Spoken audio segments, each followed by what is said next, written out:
So we spoke yesterday. This is Pastor Larry, and a year ago you were a homeless person here in South Bend. Yep. And so this issue of homelessness that, frankly, Mayor Pete has pretty much ignored is very important to you. What should people know that wasn't discussed today about the failed leadership here when it comes to the homeless and other things? When he says that he's going to start programs to help the homeless, that's not what he means. He means he's going to give money to his friends to try to come up with an idea of how to handle the homeless. The gentleman that died, that froze to death, I knew him. He was homeless when I was out on the street. And it eats me alive. Every time we lose one, there's no reason for it, because we have all this money that has gone out for, I mean, everything from, say, some stupid stage that looks like a boom box, portable stage. I mean, all this money for a skating rink. $26 million for a skating rink. That's crazy. $26 million could have taken the old Studebaker building and made a ministry out of that would have held at least 200-300 people. Okay? And we've got buildings around here that could have been used for a lot less money. This church, come on, what they're doing at Our Lady of the Road now to provide a warming center 7 days a week, we offered to do it for about $4,000 less. And we already had the experience doing it because we did it last year. But they didn't want to do it because Pastor Mario has been a critic. He has been a critic. I've tried to be outspoken with a lot of it, because it's really, it's all about, just maneuvering. I mean, with Pete Buttigieg, I always call him the same thing. I call him an absentee captain at the helm of a ship called South Bend, because he's not here. In a year that I've lived here, I have not really seen anything about the man being here. He's focused on everything else, everywhere else. He could care less about this city. And I hope and pray that Mueller's not going to be one of his cronies. Well, Mueller, who's the mayor-elect, will take over January 2020, is unfortunately his best friend. That's great.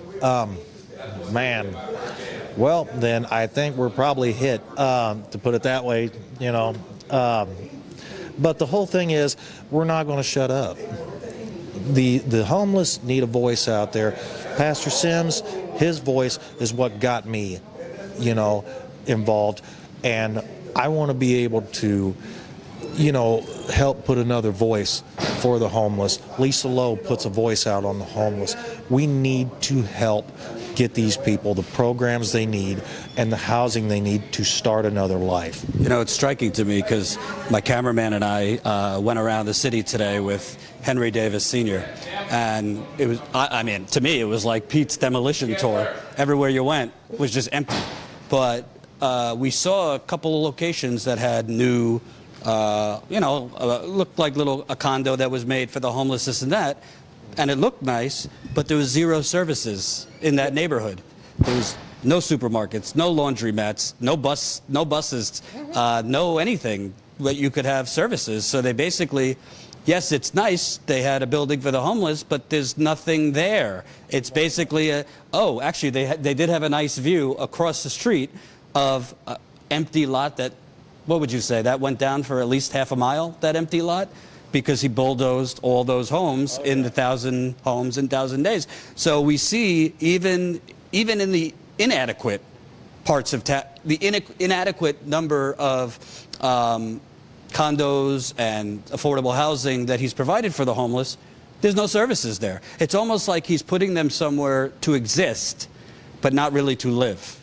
You know what? He doesn't even want people to see them. And that's why we call them the invisible community, because that's the community of folks that none of Pete's buddies, none of the people that have some promise in their life or have a little bit of money want to see. These are the people that they'll step over to get where they want to go.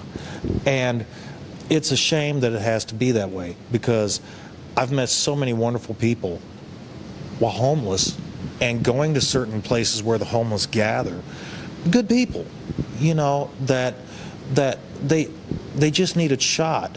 They've just, you know, maybe they lost their job and, you know, couldn't pay their bills, so they ended up out on the street. Maybe they, you know, have a drug problem or something. They don't need to be out on the street. They need to be getting counseling. They need to be getting care to get back where they need to be so they can become a productive member of society again. And just leaving them on the street to freeze to death, that's not going to take care of the problem.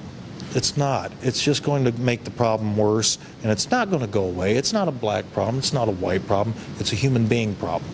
Those folks that are out there on the streets, they're human beings. And it's high time that somebody stands up and actually is a voice for them. Hope you enjoyed that last video. Hop on over to statuscoup.com where you can sign up for our email list and become a member for as low as $5 to $10 a month. Membership is how we grow. That's statuscoup.com/join. And remember, join our email list so we can grow the revolution with you.